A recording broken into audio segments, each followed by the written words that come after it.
ಭೈರವಿಪುರ ಎನ್ನುವ ಅಂದವಾದ ಗ್ರಾಮದಲ್ಲಿ ಶಂಕರ್ ಭವಾನಿಗೆ ಭವ್ಯ ಎನ್ನುವ ಹೆಣ್ಣು ಮಗಳು ಹುಟ್ಟಿದ್ಲು. ಆದ್ರೆ ಭವಾನಿ ತೀರಿಕೊಂಡ್ಲು. ಅದರಿಂದ ಶಂಕರ್ ಸೂರ್ಯಕಾಂತ ಎನ್ನುವವಳನ್ನು ಮದುವೆಯಾದ. ಅವರಿಗೂ ಕೂಡ ವಿಮಲ ಎನ್ನುವ ಮಗಳು ಹುಟ್ಟಿದ್ಲು. ಸೂರ್ಯಕಾಂತ ಕಮಲನ ಚೆನ್ನಾಗಿ ನೋಡ್ಕೊಳ್ತಾನೆ ಇರ್ಲಿಲ್ಲ. ಕಮಲ ನೋಡ್ಲಿಕ್ಕೆ ತುಂಬಾ ಕಪ್ಪಾಗಿ ತುಂಬಾ ಒಳ್ಳೆ ಗುಣದಿಂದ ಇದ್ಲು. ವಿಮಲ ತುಂಬಾ ಬಿಳಿಯಾಗಿದ್ದಾಳೆ ಅಂತ ತುಂಬಾ ಗರ್ವದಿಂದ ಇರ್ತಾ ಇದ್ಲು. ಆವಾಗ ಸೂರ್ಯಕಾಂತ, ಏ ಕಮಲ, ಇನ್ನು ಎಷ್ಟೊತ್ತೇ ನಿದ್ರೆ ಮಾಡ್ತೀಯಾ? ಸೂರ್ಯ ನೆತ್ತಿಗೆ ಬಂದಿದ್ದಾನೆ. ಬೆಳಕರಿದ್ರೂ ಕೂಡ ನೀನು ಇಷ್ಟೊತ್ತು ನಿದ್ರೆ ಮಾಡ್ತಾ ಇದ್ರೆ ಕೆಲ್ಸ ಎಲ್ಲ ಯಾರೇ ಮಾಡೋದು? ಹೀಗೆ ಕೋಪದಿಂದ ಕಿರ್ಚಾಡ್ತಾ ಇದ್ಲು. ಅವಳ ಚಿಕ್ಕಮ್ಮನ ಧ್ವನಿ ಕೇಳಿ ಕಮಲ ಬೇಗ ಎದ್ದು, ಅಯ್ಯೋ ಚಿಕ್ಕಮ್ಮ, ರಾತ್ರಿ ಅಡಿಗೆ ಮಾಡುವಾಗ ಕೈನ ಸುಟ್ಕೊಂಡೆ. ಅದ್ರಿಂದ ಗಾಯ ಆಗಿತ್ತಾ? ಊಟ ಕೂಡ ಸರಿಯಾಗಿ ಮಾಡ್ಲಿಲ್ಲ, ನಿದ್ರೆ ಕೂಡ ಸರಿಯಾಗಿ ಬರ್ಲಿಲ್ಲ. ಯಾವಾಗ್ಲೂ ನಿನ್ ಗಮನನ ಎಲ್ಲೋ ಇಟ್ಕೊಂಡ್ ಕೆಲ್ಸ ಮಾಡಿದ್ರೆ ಹೇಗೆ ಸರಿಯಾಗಿ ಕೆಲ್ಸ ಮಾಡಕ್ಕೆ ಸಾಧ್ಯ ಆಗುತ್ತೆ? ನಿನ್ ಗಮನನ ಸರಿಯಾಗಿ ಕೆಲ್ಸದ ಮೇಲೆ ಇಟ್ಕೊಂಡ್ ಮಾಡ್ಬೇಕು. ಇವಾಗ್ಲೇ ಮುಖ ತೊಳ್ಕೊಂಡ್ ಬಂದು ಕೆಲ್ಸನ ಪೂರ್ತಿ ಮಾಡ್ತೀನಿ ಚಿಕ್ಕಮ್ಮ. ನೀನು ಮುಖ ತೊಳೆಯೋದ್ರಿಂದ ಕೋಗಿಲೆ ಏನು ಬಿಳಿಯಾಗ್ಬಿಡುತ್ತಾ? ಇಲ್ಲ ತಾನೆ? ಹಾಗೇನೆ ಎಷ್ಟು ಮುಖ ತೊಳೆದ್ರೂ ನಿನ್ ಮುಖ ಬಿಳಿಯಾಗದಿಲ್ಲ. ಆ ಮಾತು ಕೇಳಿ ಕಮಲ ದುಃಖ ಪಡುತ್ತಾ ಅಡಿಗೆ ಮನೆಯೊಳಗೆ ಹೋದ್ಲು. ವಿಮಲ, ಅಮ್ಮ ಟೀ. ಹಾಗೆ ಎದ್ದು ಅವಳ ರೂಮಿನಿಂದ ಹೊರಗೆ ಬರುವಾಗ ಅವಳ ಎದುರಿಗೆ ಕಮಲ ಬಂದ್ಲು. ಅಯ್ಯೋ ಚೀಚಿ, ನಿನ್ ಮುಖನ ನನಗ್ ತೋರ್ಸ್ಬೇಡ ಕಣೆ. ನಿನ್ ಮುಖನ ನೋಡಿದ್ರೆ ನನಗೆ ಆ ದಿನ ಸರಿ ಇರಲ್ಲ ಅಂತ ಎಷ್ಟು ಸಲ ಹೇಳಿದೀನಿ. ಯಾವತ್ತೂ ನನ್ ಕಣ್ಮುಂದೆ ಬರ್ಬೇಡ ಅಂತ ನಿನ್ಗೆ ಹೇಳಿದೀನಿ ತಾನೆ. ಹೀಗೆ ಅಮ್ಮ ಮಗಳಿಬ್ಬರು ಯಾವಾಗ್ಲೂ ಕಮಲನ ಬೇಡದ ಮಾತಿನಿಂದ ಹೇಳಿ ಚುಚ್ತಾನೆ ಇದ್ರು. ಹೀಗೆ ಕಾಲ ಕಳೀತಾ ಇರುವಾಗ ಒಂದು ದಿನ, ಅಮ್ಮ ಕಮಲಾ, ವಿಮಲಾ, ಇಲ್ಲಿ ಬನ್ನಿ ಮಕ್ಳೇ, ಅಪ್ಪ ನಿಮ್ಗೋಸ್ಕರ ಏನ್ ತಂದಿದೀನಿ ಅಂತ ನೋಡಿ. ಅಪ್ಪ ಬನ್ನಿ ಅಪ್ಪ, ತಗೊಳ್ಳಿ ನೀರ್ ಕುಡೀರಿ. ಅಪ್ಪ ಏನಪ್ಪ, ನನ್ಗೋಸ್ಕರ ಏನ್ ತಂದಿದೀರಾ? ನಿಮ್ಗೋಸ್ಕರ ಹೊಸ ಬಟ್ಟೆ ತಂದಿದೀನಮ್ಮ, ನಾಳೆ ಹಬ್ಬ ಅಲ್ವಾ, ಹಾಗೇಂತೇಳಿ ಬಟ್ಟೆಯನ್ನು ಕೊಟ್ಟ. ಅಪ್ಪ ನನ್ಗೋಸ್ಕರ ಹೊಸ ಬಟ್ಟೆ ತಂದಿದೀರಾ? ತುಂಬಾ ಚೆನ್ನಾಗಿದೆ ಅಪ್ಪ. ಛೀ, ಈ ಡ್ರೆಸ್ ಸ್ವಲ್ಪ ಕೂಡ ಚೆನ್ನಾಗೇ ಇಲ್ಲ. ನನಗೆ ತಂದ ಬಟ್ಟೆಗಿಂತ ಅವಳಿಗೆ ತಂದಿರುವ ಬಟ್ಟೆ ತುಂಬಾ ಚೆನ್ನಾಗಿದೆ. ಅದಲ್ಲಮ್ಮ, ಇಬ್ರಿಗೂ ಒಂದೇ ರೀತಿಯ ಬಟ್ಟೆಯನ್ನು ತಂದಿದ್ದೀನಿ, ಆದ್ರೆ ಬಣ್ಣ ಮಾತ್ರ ಬೇರೆ ಅಷ್ಟೇ. ಏನ್ರಿ, ನನ್ ಮಗಳಿಗೂ ಈ ದರಿದ್ರ ಮುಖದವಳಿಗೂ ಎಷ್ಟೊಂದು ವ್ಯತ್ಯಾಸ ಇದೆ ಅಂತ ಗೊತ್ತಿಲ್ವಾ? ನನ್ ಮಗಳು ಪಳಪಳ ಅಂತ ಹೊಳಿತಾ ಇರುವ ಚಂದಮಾಮನ ಹಾಗೆ ಇದ್ದಾಳೆ, ಆದ್ರೆ ಇವಳ ಮುಖ ಕರಿ ಮಸಿ ರೀತಿ ಇದೆ. ಆದ್ರೂ ಅವಳ ಮುಖಕ್ಕೆ ಯಾವ ಬಟ್ಟೆ ಹಾಕಿದ್ರೂ ಚೆನ್ನಾಗ ಕಾಣುತ್ತೆ. ಹೀಗೆ ವಿಮಲ ಕಮಲನ ಕೈಯಲ್ಲಿರುವ ಬಟ್ಟೆಯನ್ನು ಕಿತ್ತುಕೊಂಡು ಅವಳ ರೂಮಿಗೆ ಹೊರಟು ಹೋದ್ಲು. ಅಪ್ಪ ಪರವಾಗಿಲ್ಲಪ್ಪ, ಈ ಬಟ್ಟೆ ಕೂಡ ಚೆನ್ನಾಗೇ ಇದೆ, ಹಾಗೆ ಅಂತ ಆ ಬಟ್ಟೆಯನ್ನು ತಗೊಂಡು ಸಂತೋಷಪಟ್ಲು. ನಿಂದು ಒಳ್ಳೆ ಮನ್ಸಮ್ಮ. ನಿನ್ನಂತಹ ಮನ್ಸಿರುವ ಹುಡುಗಿಗೆ ಆ ದೇವ್ರು ಯಾವಾಗ್ಲೂ ಒಳ್ಳೇದನ್ನೇ ಮಾಡ್ತಾನಮ್ಮ.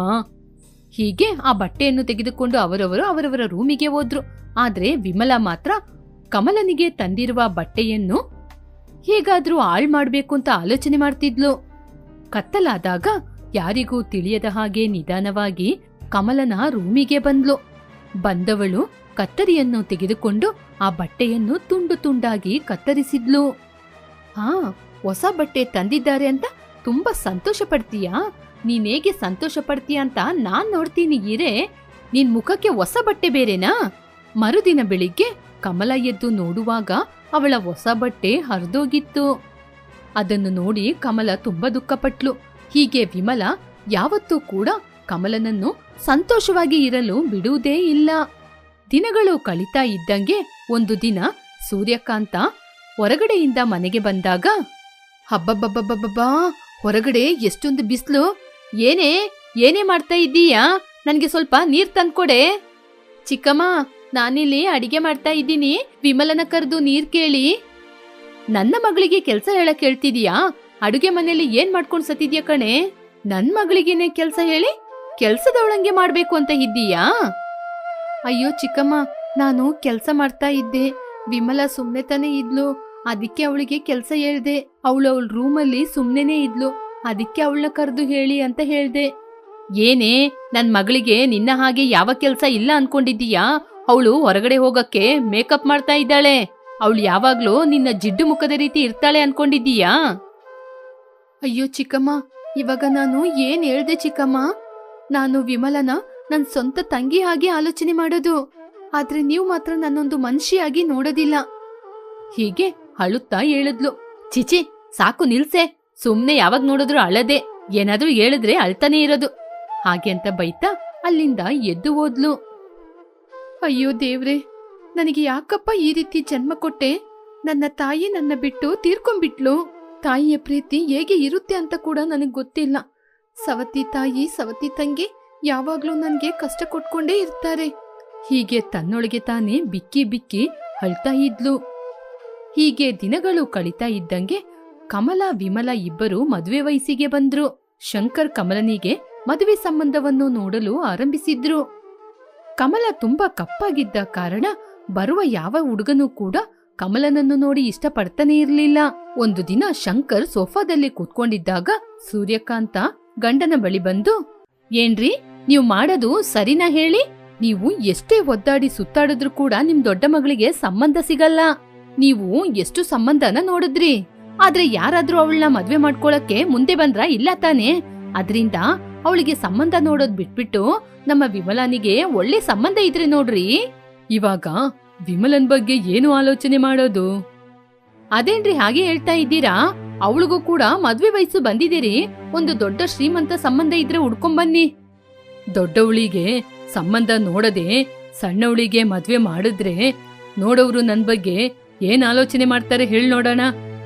ರೀ, ನಿಮ್ಮ ದೊಡ್ಡ ಮಗಳ ಮೂತಿ ನೋಡಿ ಯಾರಾದ್ರೂ ಅವಳನ್ನ ಎರಡನೇ ಸಂಬಂಧಕ್ಕೆ ಮದ್ವೆ ಮಾಡ್ಕೊಂಡು ಹೋಗ್ಬೋದು, ಆದ್ರೆ ನನ್ ಮಗಳಿಗೆ ಹಾಗೇನಾ?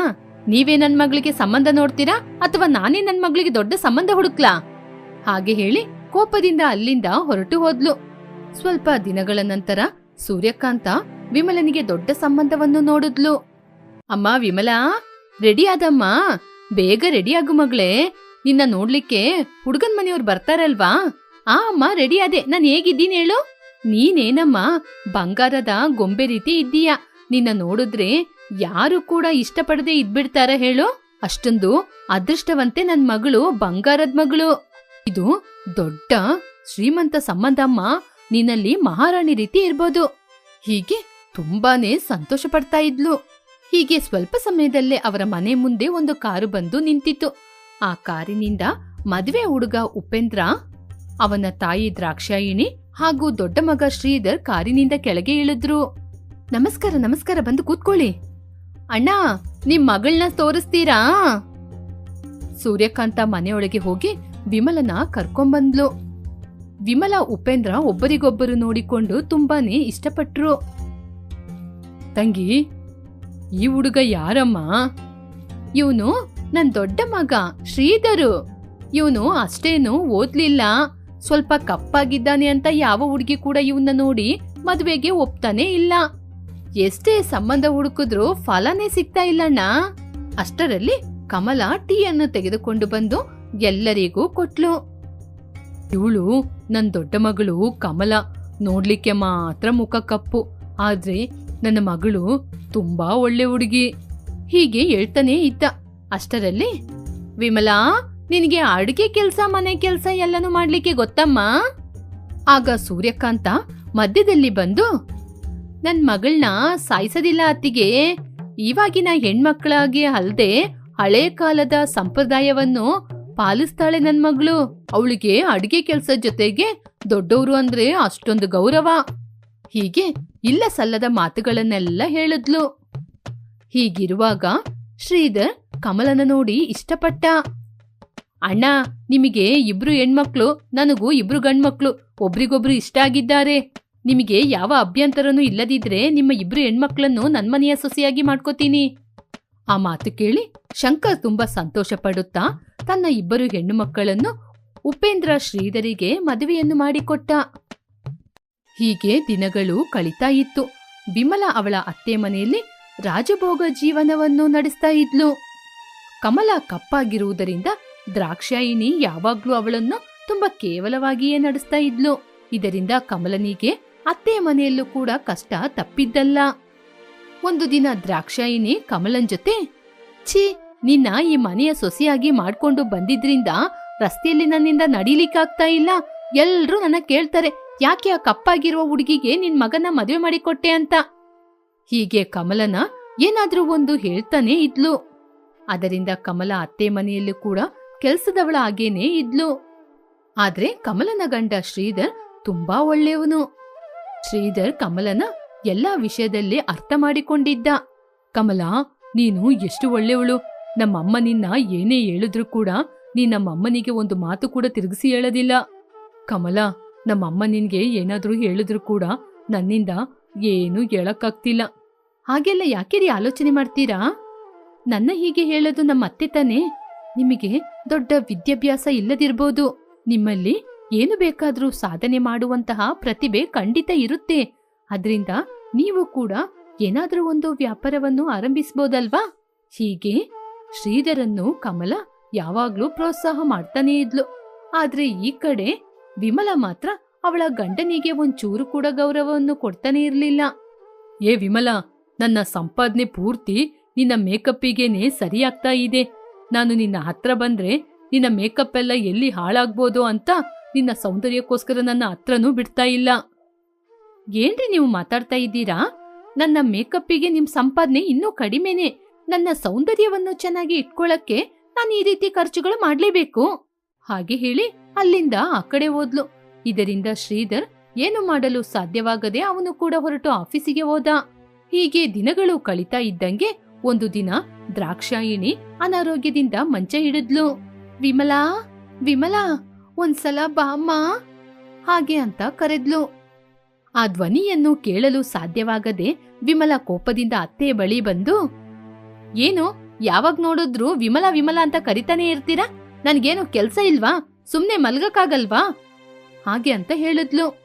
ಏನು ಇಲ್ಲಮ್ಮ, ಅದು ಅಲ್ಲಿರುವ ಎಣ್ಣೆ ತೆಗ್ದು ನನ್ ಕಾಲಿಗೆ ಒಮ್ಮೆ ಉಜ್ಜಿ ಬಿಡ್ತೀಯಾ ಅಂತ ಕರ್ದೆ. ಏನೋ ನಾನ್ ಹೋಗಿ ಹೋಗಿ ನಿಮ್ ಕಾಲಿಡಿಬೇಕಾ? ಛೀ, ನನಗೆ ಅಂತ ಕರ್ಮ ಏನ್ ಬಂದಿದೆ? ನಿಮಗೆ ಎಣ್ಣೆ ಹಚ್ಚಿದ್ರೆ ನನ್ ಕೈ ಹಾಳಾಗಲ್ವಾ? ಅದಕ್ಕೆ ಅಂತಾನೆ ಈ ಮನೆಯಲ್ಲಿ ಒಬ್ಳು ಕೆಲ್ಸದವಳು ಇದ್ದಾಳೆ ಅಲ್ವಾ, ಕಮಲ, ಹೋಗಿ ಅವಳನ್ನ ಕರೀರಿ. ಹಾಗೆ ಹೇಳಿ ಅಲ್ಲಿಂದ ಹೊರಟೋದ್ಲು. ಸ್ವಲ್ಪ ಸಮಯದ ನಂತರ ಕಮಲ ಅಲ್ಲಿಗೆ ಬಂದ್ಲು. ಅಯ್ಯೋ ಅತ್ತೆ, ಅಡಿಗೆ ಮಾಡ್ಕೊಂಡು ಸ್ವಲ್ಪ ಲೇಟ್ ಆಗ್ಬಿಡ್ತು, ನನ್ನ ಕ್ಷಮಿಸಿ ಅತ್ತೆ. ಇವಾಗ್ಲೇ ನಿಮ್ ಕಾಲಿಗೆ ಮದ್ದಚ್ತೀನಿ, ಮೊದ್ಲು ಈ ಜ್ಯೂಸ್ ಕುಡೀರಿ ಅತ್ತೆ. ಹಾಗೆ ಅಂತ ಹೇಳಿ ಜ್ಯೂಸ್ ಅನ್ನು ಕೊಟ್ಲು. ಹೀಗೆ ದ್ರಾಕ್ಷಾಯಿಣಿ ಕಾಲನ್ನು ಹಿಡಿದ್ಲು. ಅದನ್ನು ನೋಡಿ ದ್ರಾಕ್ಷಾಯಿಣಿ, ನನ್ನ ಕ್ಷಮಿಸಮ್ಮ, ನನ್ ಕಣ್ಣು ಹಾಳಾದ ಕಾರಣ ನಾನ್ ನಿನ್ನ ಕೆಟ್ಟವಳು ಅನ್ಕೊಂಡ್ಬಿಟ್ಟೆ. ಅಂದ ಅನ್ನೋದು ನಿನ್ನಂತಹ ಒಳ್ಳೆ ಮನಸ್ಸಿರುವವಳಿಗೆ ಇರೋದಮ್ಮ. ನಾನ್ ನಿನ್ನ ತುಂಬಾ ತಪ್ಪಾಗಿ ಅರ್ಥ ಮಾಡ್ಕೊಂಡೆ. ನೀನು ನನ್ನ ಸೊಸೆ ಆದ್ರೂ ಕೂಡ ನನ್ನ ಮಗಳ ಹಾಗೆ ನನ್ನ ನೋಡ್ಕೊಳ್ತಾ ಇದ್ದೀಯಾ? ಅಯ್ಯೋ ಅತ್ತೆ, ಯಾಕತ್ತೆ ಹಾಗೆಲ್ಲ ಹೇಳ್ತಾ ಇದ್ದೀರಾ? ನನ್ನ ಬೈಲಿಕ್ಕೆ ನಿಮ್ಗೆ ಎಲ್ಲ ಅರ್ಹತೆನೂ ಇದೆ. ಅದು ಮಾತ್ರ ಅಲ್ಲತ್ತೆ, ನನಗೆ ನೀವು ಅಮ್ಮ ಅಲ್ವಾ? ಹೀಗೆ ಒಬ್ಬರಿಗೊಬ್ಬರು ಸಮಾಧಾನ ಪಡಿಸಿಕೊಂಡ್ರು. ಹೀಗೆ ದಿನಗಳು ಕಳೀತಾ ಇದ್ದಂಗೆ ಶ್ರೀಧರ್ ಕಮಲನ ಪ್ರೋತ್ಸಾಹದಿಂದ ಒಂದು ದೊಡ್ಡ ಬಟ್ಟೆ ಅಂಗಡಿಯನ್ನು ಇಟ್ಟು ವ್ಯಾಪಾರವನ್ನು ಆರಂಭಿಸಿದ. ಹೀಗೆ ಕಮಲನನ್ನು ತನ್ನ ತಾಯಿಯನ್ನು ತುಂಬಾ ಚೆನ್ನಾಗಿ ನೋಡ್ಕೊಂಡ. ಈಗಿರುವಾಗ ವಿಮಲ ತನ್ನ ಸೌಂದರ್ಯಕ್ಕೋಸ್ಕರ ತನ್ನ ಗಂಡ ತರುವ ಸಂಬಳ ಸಾಕಾಗದೆ ಹೊರಗಡೆ ಕೂಡ ಸಾಲ ಮಾಡಿದ್ಲು. ಇದರಿಂದ ಖರ್ಚು ಜಾಸ್ತಿಯಾಗಿ ಸಾಲನೂ ಜಾಸ್ತಿಯಾಗಿ ಅವರು ಸಾಲ ತೀರಿಸಲಾಗದೆ ಬಡವರ ಸ್ಥಿತಿಗೆ ಬಂದ್ರು. ಹೀಗೆ ಏನು ಮಾಡಲು ಸಾಧ್ಯವಾಗದೆ ಅವರ ಕಷ್ಟಕ್ಕೋಸ್ಕರ ವಿಮಲ, ಉಪೇಂದ್ರ, ಕಮಲ ಮತ್ತು ಶ್ರೀಧರ್ ಸಹಾಯ ಕೇಳಿದ್ರು. ಅಕ್ಕ, ಇಷ್ಟು ದಿನ ನಾನ್ ನಿಮ್ಗೆ ಅವಮಾನ ಮಾಡ್ಬಿಟ್ಟೆ, ನನ್ನನ್ನು ಕ್ಷಮಿಸಿ. ನನ್ನ ಗಂಡ ತರುವ ಸಂಬಳ ಸಾಕಾಗದೆ ಸಾಲ ಮಾಡ್ಲಿಕ್ಕೋಗಿ ಇವಾಗ ನಡು ಬೀದಿಗೆ ಬಂದಿದ್ದೀನಿ. ಸಾಲಗಾರರೆಲ್ಲ ನನ್ ಮನೆ ಹತ್ರ ಬರ್ತಾ ಇದ್ದಾರೆ, ನೀವೇ ನಮ್ಗೆ ಏನಾದ್ರೂ ಸಹಾಯ ಮಾಡ್ಬೇಕು. ಹೀಗೆ ಬೇಡಿಕೊಳ್ತಾ ಇದ್ಲು. ನೋಡು ವಿಮಲಾ, ಕೈಯಲ್ಲಿ ಸೌಂದರ್ಯ ಇದ್ರೆ ಸಾಕಾಗಲ್ಲಮ್ಮ, ಕೈಯಲ್ಲಿ ದುಡಿಯುವಂತಹ ಶ್ರಮ ಇರಬೇಕು. ಎಷ್ಟೋ ಶ್ರೀಮಂತಿಕೆಯಿಂದ ಇದ್ದಂತಹ ಉಪೇಂದ್ರನನ್ನು ಬಡವನಾಗಿ ನೀನೇ ಮಾಡಿದ್ದು. ನಿನಗೆ ಹಣ ಇದೆ ಎನ್ನುವ ದುರಂಕಾರದಿಂದ ನಮ್ಮನ್ನು ತುಂಬಾ ಕೇವಲವಾಗಿ ನೋಡ್ತಾ ಇದ್ದೆ. ಇವಾಗ ಎಲ್ಲವನ್ನೂ ಅರ್ಥ ಮಾಡ್ಕೊಂಡು ಇವಾಗಾದ್ರೂ ನೀನು ಬದ್ಲಾದೆ ಅಲ್ಲ, ನನಗೆ ಅಷ್ಟೇ ಸಾಕಮ್ಮ. ಹೀಗೆ ವಿಮಲನ ತಬ್ಬಿಕೊಂಡ್ಲು. ಹೀಗೆ ಶ್ರೀಧರ್ ತನ್ನ ವ್ಯಾಪಾರದಲ್ಲಿ ಉಪೇಂದ್ರನನ್ನು ಕೂಡ ಜೊತೆಗೆ ಸೇರಿಸಿಕೊಂಡ. ಇದರಿಂದ ಎಲ್ಲರೂ ಒಗ್ಗಟ್ಟಿನಿಂದ ತುಂಬಾ ಸಂತೋಷವಾಗಿ ಇದ್ರು. ಗಡಿಬಿಡಿಯಲ್ಲಿ ಮನೆಗೆ ಬಂದ್ಲು. ಅವಳನ್ನು ನೋಡಿ ಅವಳ ತಾಯಿ, ಎಲ್ಲ ಹಣ್ಣುಗಳನ್ನ ತಗೊಬಂದಮ್ಮ. ಅಮ್ಮ, ನೀವು ಹೇಳಿದ ಹಾಗೆ ಎಲ್ಲ ಹಣ್ಣುಗಳು ಸ್ವೀಟ್ನ ತಂದಿದ್ದೀನಿ. ಆದ್ರೆ ಅಕ್ಕನಿಗೆ ಈ ಮದುವೆ ಸಂಬಂಧದಲ್ಲಿ ಇಷ್ಟ ಇರುತ್ತೋ ಇಲ್ವೋ? ಶುಭವಾದ ವಿಷಯವನ್ನು ಮಾತಾಡುವಾಗ ಅಶುಭವಾಗಿ ಯಾಕೆ ಕಣೆ ಮಾತಾಡ್ತಾ ಇದ್ದೀಯಾ? ಮೊದ್ಲು ರೂಮೊಳಗೆ ಹೋಗಿ ನಿನ್ನ ಅಕ್ಕನಿಗೆ ಏನಾದ್ರೂ ಸಹಾಯ ಬೇಕಂದ್ರೆ ಮಾಡು ಹೋಗು. ಆ ಮಾತನ್ನು ಕೇಳಿದ ಆಸಿನಿ ಅಕ್ಕ ವೆಣ್ಣಿಲನ ಬಳಿ ಹೋದ್ಲು. ವೆಣ್ಣಿಲ ಪ್ರಶಾಂತವಾಗಿ ಮಂಚದ ಮೇಲೆ ಮಲಗಿದ್ಲು. ಏನಕ್ಕ ನೀನು ಇನ್ನು ರೆಡಿ ಆಗದೆ ಹೀಗೇನೆ ಮಲ್ಕೊಂಡೇ ಇದ್ದೀಯಾ? ನೋಡು ಆಸಿನಿ, ನಡೆಯದಿರುವ ಮದುವೆಗೋಸ್ಕರ ನೀನ್ಯಾಕೆ ಇಷ್ಟೊಂದು ಒದ್ದಾಡ್ತಾ ಇದ್ದೀಯಾ? ಬರುವ ಹುಡುಗ ಎಷ್ಟೊಂದು ಸುಂದರನಾಗಿದ್ರು ನಾನು ಒಪ್ಪದಿಲ್ಲ. ಏನೋ ಅಮ್ಮನ ಸಂತೋಷಕ್ಕೋಸ್ಕರ ಮಾತ್ರ ಹುಡುಗನ ನೋಡ್ಲಿಕ್ಕೆ ಒಪ್ಕೊಂಡಿರೋದು, ಅವನ್ ಜೊತೆ ಮದುವೆಯಾಗಿ ಹೋಗಕ್ಕಲ್ಲ. ಹಾಗಾದ್ರೆ ನಿನ್ನ ಉದ್ದೇಶ ಏನಕ್ಕ? ನೀನು ಯಾರನ್ನಾದ್ರೂ ಪ್ರೀತಿ ಮಾಡ್ತಿದ್ದೀಯಾ? ಹೌದು, ನಾನು ಪ್ರೀತಿ ಮಾಡ್ತಾ ಇದ್ದೀನಿ. ಆದ್ರೆ ಮನುಷ್ಯರನ್ನ ಅಲ್ಲ, ಅವರ ಬಳಿ ಇರುವ ಹಣ ಆಸ್ತಿಯನ್ನು. ನನಗೆ ಮನುಷ್ಯರ ಜೊತೆ ಸಂಬಂಧವಿಲ್ಲ, ಅವ್ರ ಜೊತೆ ಆಸ್ತಿ ಪಾಸ್ತಿ ಇದ್ರೆ ಅದೇ ಸಂಬಂಧ. ಯಾಕೆ ನಾವು ಯಾವಾಗ ನೋಡಿದ್ರು ಬಡತನದಲ್ಲೇ ಬದುಕ್ಬೇಕು? ಮದ್ವೆ ಆದ್ಮೇಲೆ ಗಂಡನ್ ಮನೆಗೆ ಹೋಗಿ ಅಂತ ಜೀವನನೇ ಜೀವನ ಮಾಡ್ಬೇಕು ಅಂದ್ರೆ ಅಂತ ಜೀವನ ನಮಗ್ಯಾಕೆ? ಅಯ್ಯೋ ಅಕ್ಕ, ಹಣ ಇರುವವರು ನಮ್ ಜೊತೆ ಸಂಬಂಧ ಇಟ್ಕೊಳಕ್ಕೆ ಯಾಕಕ್ಕ ಬರ್ತಾರೆ? ಸ್ವಲ್ಪ ಬುದ್ಧಿಯಿಂದ ಮಾತಾಡ್ತೀಯಾ? ಅವರು ಬರದಿದ್ರೆ ಏನೇ, ನಾನೇ ಹೋಗ್ತೀನಿ. ಈ ವಿಷಯದಲ್ಲಿ ನನಗೆ ನಿನ್ ಸಹಾಯ ಏನು ಬೇಕಾಗಿಲ್ಲ. ಹೀಗೆ ಅವಳು ಎದ್ದು ರೆಡಿ ಆದ್ಲು. ಹೀಗೆ ಅವರಿಬ್ಬರು ಮಾತಾಡ್ತಾ ಇರುವಾಗ ತಾಯಿ ಶಾಂತಮ್ಮ, ವೆಣ್ಣಿಲಾ, ಆಸಿನಿ, ಹುಡ್ಗನ್ ಕಡೆಯವರು ಬಂದಿದಾರಮ್ಮ, ಏನಮ್ಮ ಮಾಡ್ತಿದ್ದೀರಾ? ಬೇಗ ಹೊರಗಡೆ ಬನ್ನಿ. ಹೀಗೆ ಕರೆದಾಗ ಇದ್ದಕ್ಕಿದ್ದಂಗೆ ರೆಡಿಯಾಗಿ ಹೊರಗಡೆ ಬಂದ್ರು. ಹುಡುಗನ ಕಡೆಯವರಿಗೆ ಬೆಣ್ಣಿಲನ ನೋಡಿ ತುಂಬಾ ಇಷ್ಟ ಆಯ್ತು. ಬೆಣ್ಣಿಲ ಆ ಹುಡುಗನನ್ನ ನೋಡಿ ಆ ಹುಡುಗನ್ ಜೊತೆ 2 ನಿಮಿಷ ಮಾತಾಡ್ಬೋದಾ ಅಂತ ಎಲ್ಲರ ಮುಂದೆ ಕೇಳಿಕೊಂಡ್ಲು. ಅದಕ್ಕೆ ಹುಡುಗ ನೋಡ್ಲಿಕ್ಕೆ ಬಂದಂತಹ ಶೇಖರ್ ಸರಿ ಅಂತ ಒಪ್ಪಿಕೊಂಡ. ಅವರಿಬ್ಬರು ಕೂಡ ಮಾಡಿಗೆ ಹೋಗಿ ಮಾತನಾಡಲು ಆರಂಭಿಸಿದ್ರು. ನೀವು ಯಾವ ಕೆಲಸ ಮಾಡ್ತಾ ಇದ್ದೀರಾ ಅಂತೆಲ್ಲ ಕೇಳಕ್ ಬರೋದಿಲ್ಲ. ನಿಮಗೆ ಆಸ್ತಿ ಪಾಸ್ತಿ ಎಲ್ಲ ಇದೆಯಾ? ಹಾಗೆ ಇಲ್ಲದಿದ್ರೆ ನಿಮಗೆ ವರ್ಷದಲ್ಲಿ ಅಂದಾಜು ಎಷ್ಟು ಹಣ ಬರುತ್ತೆ? ನನಗೆ ದೊಡ್ಡದಾಗಿ ಆಸ್ತಿ ಪಾಸ್ತಿ ಏನೂ ಇಲ್ಲ. ನಿಮ್ಮ ಕುಟುಂಬ ಹೇಗೇನೋ ನಮ್ಮ ಕುಟುಂಬ ಕೂಡ ಹಾಗೇನೆ. ಅದು ಅಲ್ಲದೆ ಇವಾಗ ನಾನು ಒಂದು ಸಣ್ಣ ಪುಟ್ಟ ಬಿಸ್ನೆಸ್ ನ ಮಾಡ್ತಾ ಇದ್ದೀನಿ. ಅದು ಸಕ್ಸಸ್ ಆದ್ರೆ ಸಕ್ಸಸ್ಸೇ. ಅದು ಇವಾಗ ಯಾರ ಜೊತೆನೂ ಹೇಳ್ತಾ ಇಲ್ಲ. ಅದು ಸಕ್ಸಸ್ ಆದ್ರೆ ಹಣ ಜಾಸ್ತಿ ಬರುತ್ತೆ. ಹಣ ಜಾಸ್ತಿ ಬರುತ್ತಾ? ನನಗೆ ಈ ಸಂಬಂಧ ಸ್ವಲ್ಪ ಕೂಡ ಇಷ್ಟ ಇಲ್ಲ. ನನಗೆ ತುಂಬಾ ಆಸ್ತಿ ಪಾಸ್ತಿ ಇರುವವರು, ದೊಡ್ಡ ಬಂಗ್ಲೆ ಮನೆ ಇರುವವರು ಮಾತ್ರನೇ ಇಷ್ಟ. ನೀವು ಬಡವರು, ನಾವು ಬಡವರು. ಇನ್ಮುಂದೆ ನನಗೆ ಈ ರೀತಿ ಬಡತನದಲ್ಲಿ ಜೀವನ ಮಾಡ್ಲಿಕ್ಕೆ ಸ್ವಲ್ಪ ಕೂಡ ಇಷ್ಟ ಇಲ್ಲ. ನೀವು ಬೇರೆ ಸಂಬಂಧನ ನೋಡ್ಕೊಳ್ಳಿ. ತುಂಬಾ ಸಂತೋಷ ವೆಣ್ಣಿಲ, ನಿನಗೆ ಒಳ್ಳೆ ಸಂಬಂಧ ಸಿಗ್ಲಿ ಅಂತ ನಾನು ಕೂಡ ಆಸೆ ಪಡ್ತೀನಿ. ಹೀಗೆ ಅವರಿಬ್ಬರು ಮಾಡಿಯಿಂದ ಕೆಳಗೆ ಇಳಿದು ಬಂದ್ರು. ವೆಣ್ಣಿಲ ಏನ್ ಹೇಳ್ತಾಳೆ ಅಂತ ಅವಳ ತಾಯಿ ತುಂಬಾ ಗೊಂದಲದಿಂದ ನೋಡ್ತಾ ಇದ್ಲು. ಆಗ ಶೇಖರ್ ವೆಣ್ಣಿಲನ ತಾಯಿ ಬಳಿ, ನಾನು ನಿಮ್ಮ 2ನೇ ಮಗಳ ಜೊತೆ ಮಾತಾಡ್ಬೋದಾ? ಆ ಮಾತು ಕೇಳಿ ತಾಯಿ ಗೊಂದಲದಿಂದ ಸರಿಯಪ್ಪ ಹಾಗೆ ಹೇಳಿದಾಗ ಶೇಖರ್ ಆಸಿನಿ ಅವರಿಬ್ಬರು ಮಾಡಿ ಮೇಲೆ ಹೋಗಿ ಮಾತನಾಡಲಾರಂಭಿಸಿದ್ರು. ಈ ಕಡೆ ಅವಳ ಅಕ್ಕನ ಅಭಿಪ್ರಾಯ ಹೇಗಿದೆ ಅಂತ ಶೇಖರ್ ಅವಳ ಬಳಿ ಹೇಳಿದ. ಆಗ ಆಸಿನಿ, ಆ ವಿಷಯ ನನಗೆ ಗೊತ್ತು ರೀ. ಹೌದು, ನೀವ್ ಯಾಕೆ ನನ್ ಜೊತೆ ಮಾತಾಡ್ಬೇಕು ಅಂತ ನನ್ನ ಮೇಲೆ ಕರ್ಕೊಂಡ್ ಬಂದ್ರಿ? ನನಗೆ ನಿಮ್ಮ ಅಕ್ಕನಿಗಿಂತ ನಿಮ್ಮನ್ನೇ ಇಷ್ಟ ಆಯ್ತು. ನಾನು ಬಂದ ತಕ್ಷಣ ನೋಡಿದ್ದು ನಿಮ್ಮ ಅಕ್ಕನಲ್ಲ, ನಿಮ್ಮನ್ನೇ. ಆದ್ರೆ ಅದು ತಪ್ಪು ಅಂತ ನಾನ್ ನಿಮ್ಮ ಅಕ್ಕನ ಜೊತೆ ಮಾತನಾಡಿದ ಮೇಲೇನೆ ತೀರ್ಮಾನ ತಗೊಂಡಿದ್ದು. ನನಗೆ ನಿಮ್ನೇ ಇಷ್ಟ ಆಗಿದ್ದು. ನಾನು ನಿಮ್ನ ತುಂಬಾ ಚೆನ್ನಾಗಿ ನೋಡ್ಕೋತೀನಿ. ಆ ಮಾತನ್ನು ಕೇಳಿ ಆಸಿನಿ, ನಾವು ನಿಮ್ಗೆ ವರದಕ್ಷಿಣೆ ಏನೂ ಕೊಡಕ್ಕಾಗಲ್ಲ. ಆ ವಿಷಯ ನಮ್ಮಮ್ಮ ಮೊದ್ಲೇ ಹೇಳಿದಾರಲ್ವಾ? ಅದ್ನ ಬಿಟ್ರೆ ನಾನ್ ನಿಮ್ನ ಮದ್ವೆ ಆಗ್ಲಿಕ್ಕೆ ರೆಡಿಯಾಗಿದ್ದೀನಿ. ಅದಕ್ಕೆ ಅವನು ಕೂಡ ಸರಿ ಅಂತ ಹೇಳಿದ.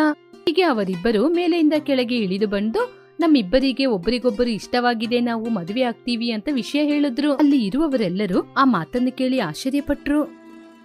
ಅಕ್ಕನಿಗೆ ಮದ್ವೆ ಆಗದೆ ತಂಗಿಗೆ ಮದ್ವೆ ಮಾಡಿದ್ರೆ 4 ಜನ 4 ರೀತಿ ಮಾತಾಡ್ತಾರೆ. ಅವರಿಬ್ಬರಿಗೂ ಮದ್ವೆ ಮಾಡಿಸಿ, ನಾನೇನೋ ದೊಡ್ಡದಾಗಿ ಫೀಲ್ ಆಗಲ್ಲ ಹಾಗೆ ಅಂತ ಹೇಳಿದ್ಲು ವೆಣ್ಣಿಲ.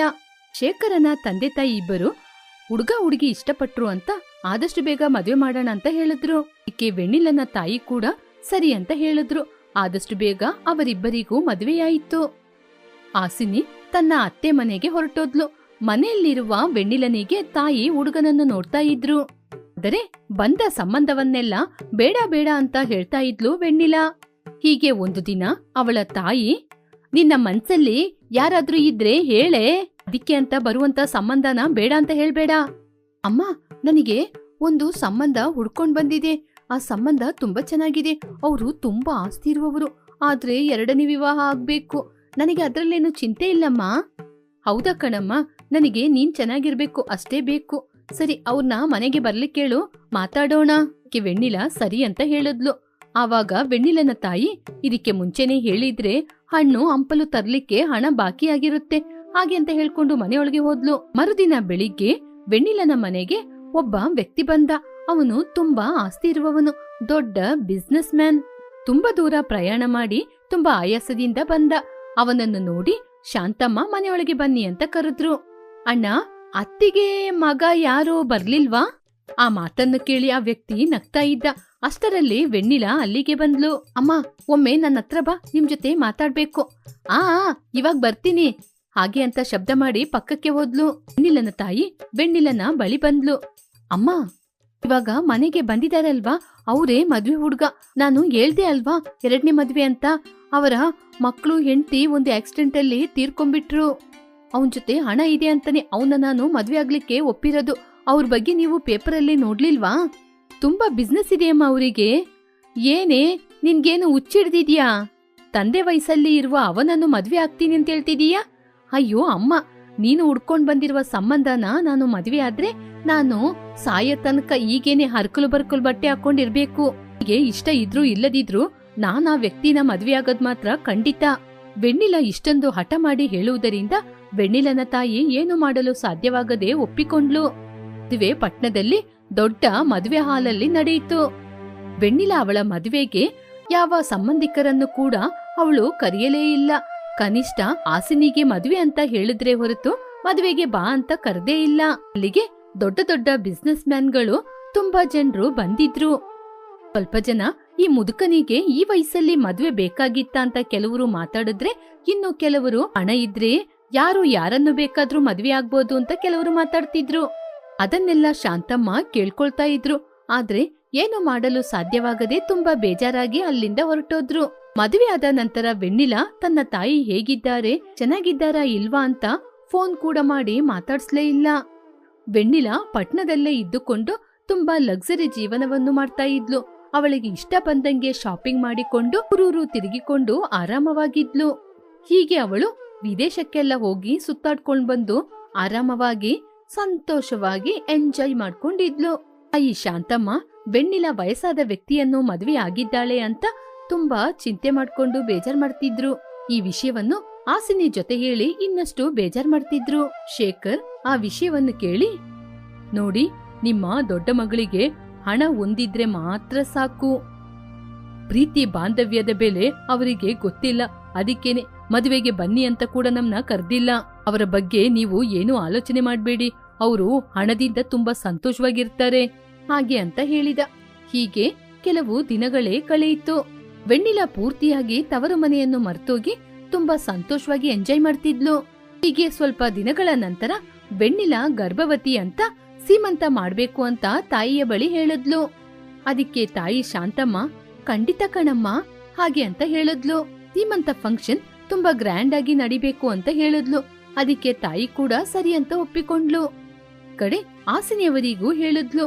ಫಂಕ್ಷನ್ ದಿನ ಎಲ್ಲರೂ ಕೂಡ ಪಟ್ನದಲ್ಲಿರುವ ಹಾಲಿಗೆ ಹೋಗಿದ್ರು. ಅಲ್ಲಿ ಎಲ್ಲರೂ ಇದ್ರು. ಬಂದವರನ್ನೆಲ್ಲ ಹತ್ತಿರ ಇದ್ದು ಮಾತಾಡ್ಸ್ತಾ ಇದ್ಲು ವೆಣ್ಣಿಲ. ಹಾಸಿನಿಯನ್ನು ನೋಡಿ ಕೂಡ ನೋಡದ ಹಾಗೇನೆ ಇದ್ಲು ವೆಣ್ಣಿಲ. ಹೀಗೆ ಸೀಮಂತ ಫಂಕ್ಷನ್ ನಡೀತಾ ಇತ್ತು. ಬಂದವರೆಲ್ಲ ಕೂತು ಊಟ ಮಾಡ್ತಾ ಇದ್ದಾಗ ವೆಣ್ಣಿಲ ಎಲ್ಲರನ್ನೂ ಮಾತಾಡ್ಸಿದ್ಲು. ಹಾಸಿನಿಯ ಪಕ್ಕಕ್ಕೆ ಬರುವಾಗ ಪಕ್ಕದಲ್ಲಿರುವವರ ಬಳಿ ವೆಣ್ಣಿಲ, ಇವಳು ನನ್ ತಂಗಿ ಹಣ ಇಲ್ಲದವನನ್ನು ಮದ್ವೆ ಮಾಡ್ಕೊಂಡು ತುಂಬಾ ಕಷ್ಟಪಡ್ತಿದ್ದಾಳೆ. ಏನ್ ಮಾಡೋದು ಪಾಪ, ಅವಳ ಬದುಕು ನಾಶ ಆಗ್ಬಿಡ್ತು. ತಿನ್ಲಿಕ್ಕೆ ಕೂಡ ಇದೆಯೋ ಇಲ್ವೋ? ಆ ಮಾತನ್ನು ಕೇಳಿ ಹಾಸಿನಿ ತುಂಬಾ ಬೇಜಾರ್ ಮಾಡಿದ್ಲು. ಆ ಮಾತನ್ನು ಕೇಳಿ ಶೇಖರ್ ಕೂಡ ತುಂಬಾ ಬೇಜಾರ್ ಮಾಡ್ದ. ಅಷ್ಟರಲ್ಲಿ ವೆಣ್ಣಿಲನ ಗಂಡ ಬಂದು, ನಾನು ಎಕ್ಸ್ಪೆಕ್ಟ್ ಮಾಡಿಲ್ಲ ನೀವ್ ಈ ಫಂಕ್ಷನಿಗೆ ಬರ್ತೀರಾ ಅಂತ. ನೀವು ತುಂಬಾ ಬ್ಯುಸಿ ಅಲ್ವಾ ಸರ್? ನೀವೇಗೆ ಸರ್ ಇಲ್ಲಿಗೆ ಬಂದ್ರಿ? ಫೋನ್ ಕಾಂಟ್ಯಾಕ್ಟ್ ಕೂಡ ಸರಿಯಾಗಿಲ್ಲ. ವೆಣ್ಣಿಲನ ಗಂಡ ಶೇಖರನ್ನು ಮಾತಾಡ್ಸುವಾಗ ಎಲ್ಲರೂ ಅವರನ್ನು ನೋಡಿ ಆಶ್ಚರ್ಯಪಟ್ರು. ಏನ್ರಿ ನೀವು ಅವನ್ನ ಹೋಗಿ ಸರ್ ಅಂತ ಹೇಳ್ತಾ ಇದ್ದೀರಾ? ಅವನು ನನ್ ತಂಗಿ ಗಂಡ. ನೀವು ಯಾರನ್ನ ನೋಡಿ ಏನೋ ಮಾತಾಡ್ತಿದ್ದೀರಾ? ಅವರು ನಿನ್ ತಂಗಿ ಗಂಡ ಆಗಿರ್ಬೋದು, ಆದ್ರೆ ಅವರು ನಂಗೆ ಸಂಬಂಧಿಕರು. ಎಲ್ಲ ಬಿಸ್ನೆಸ್ಸಿಗೂ ಅವರೇ ಒನ್ ಆಫ್ ದ ಪಾರ್ಟ್ನರ್. ಅವರ ಸಂಪಾದನೆ ನಮಕ್ಕಿಂತ 10 ಪಟ್ಟು ಅಧಿಕ. ಹಾಗೆ ಹೇಳಿದಾಗ ವೆಣ್ಣಿಲನಿಗೆ ಏನ್ ಮಾತಾಡ್ಬೇಕು ಅಂತ ಗೊತ್ತಾಗ್ಲಿಲ್ಲ. ಹಾಸಿನಿ ಕೂಡ ತುಂಬಾ ಆಶ್ಚರ್ಯಪಟ್ಲು. ರೀ, ಏನ್ರಿ ಇದೆಲ್ಲ? ನನಗೆ ಏನು ಅರ್ಥ ಆಗ್ತಾ ಇಲ್ಲ. ಹೌದು ಹಾಸಿನಿ, ಅವ್ರು ಹೇಳೋದು ನಿಜಾನೇ. ನಾನು ದೊಡ್ಡ ಬಿಸ್ನೆಸ್ ಮ್ಯಾನ್ ಆದ ಕಾರಣ ನನಗೆ ಶತ್ರುಗಳು ಜಾಸ್ತಿ ಇದ್ದಾರೆ. ಅದಕ್ಕೇನೆ ನಾನು ಸಾಮಾನ್ಯನಾಗಿ ಬದುಕಬೇಕು ಅಂತ ಆ ಬಿಸ್ನೆಸ್ ಇಂದ ಹೊರಗೆ ಬಂದಿದ್ದೀನಿ ಅನ್ನುವ ಹಾಗೆ ಎಲ್ಲರ ಮುಂದೆ ನಾಟಕ ಮಾಡ್ತಾ ಇದ್ದೆ. ಹೀಗೆ ಶೇಖರ್ ಹೇಳಿದ ತಕ್ಷಣ ಎಲ್ಲರೂ ಆಶ್ಚರ್ಯಪಟ್ರು. ಹಾಸಿನಿ ತುಂಬಾನೇ ಸಂತೋಷಪಟ್ಲು. ಹೀಗೆ ಅವರು ಅಲ್ಲಿಂದ ಹೊರಟೋಗುವಾಗ ವೆಣ್ಣಿಲಾ ಬಂದು, ಹಾಸಿನಿ, ನನ್ನನ್ನು ಕ್ಷಮಿಸು. ನಿನ್ನ ಗಂಡನ್ ಬಗ್ಗೆ ಸರಿಯಾಗಿ ಗೊತ್ತಾಗದೆ ತುಂಬಾ ತಪ್ಪಾಗಿ ಮಾತಾಡ್ಬಿಟ್ಟೆ. ಕೆಸರನ್ನ ತುಳಿದ್ಮೇಲೆ ಚಪ್ಪಲಿ ಹಾಕೊಂಡ್ರೆ ಏನಿದೆ ಅಕ್ಕ? ನಿನಗೆ ಯಾವಾಗ್ಲೂ ಹಣ ತಾನೇ ಮುಖ್ಯ, ಮನುಷ್ಯರು ಬೇಕಾಗಿಲ್ಲ ಅಲ್ವಾ? ನೀನು ಹಾಗೇನೇ ಇರು. ಹಣದ ಆಸೆಗೋಸ್ಕರ ನೀನು ಹೇಗೆ ಮದ್ವೆ ಆದೋ ಅದೇ ರೀತಿ ನೀನು ಯಾವಾಗ್ಲೂ ಸಂತೋಷವಾಗಿರು. ಹಾಗೆ ಹೇಳಿ ಅಲ್ಲಿಂದ ಹೊರಟೋದ್ರು. ನಂತರ ಶೇಖರ್ ಎಂದಿನಂತೆ ಅವನ ಬಿಸ್ನೆಸ್ ಸ್ಟೇಟಿಗೆನೆ ಹೊರಟೋದ. ಹಾಸಿನಿಯ ಜೀವನ ಸಂಪೂರ್ಣವಾಗಿ ಬದಲಾಯಿತು. ಕುಟುಂಬ ಯಾರು ಊಹಿಸಲು ಸಾಧ್ಯವಾಗದಷ್ಟು ಮೇಲ್ಮಟ್ಟದಲ್ಲಿತ್ತು. ಆ ಕುಟುಂಬವನ್ನು ನೋಡಿ ವೆಣ್ಣಿಲನಿಗೆ ಚಪ್ಪಲಲ್ಲಿ ಏಟು ತಿಂದ ಅನುಭವವಾಯಿತು. ತುಂಬಾನೇ ದುಃಖ ಪಡ್ತಿದ್ಲು.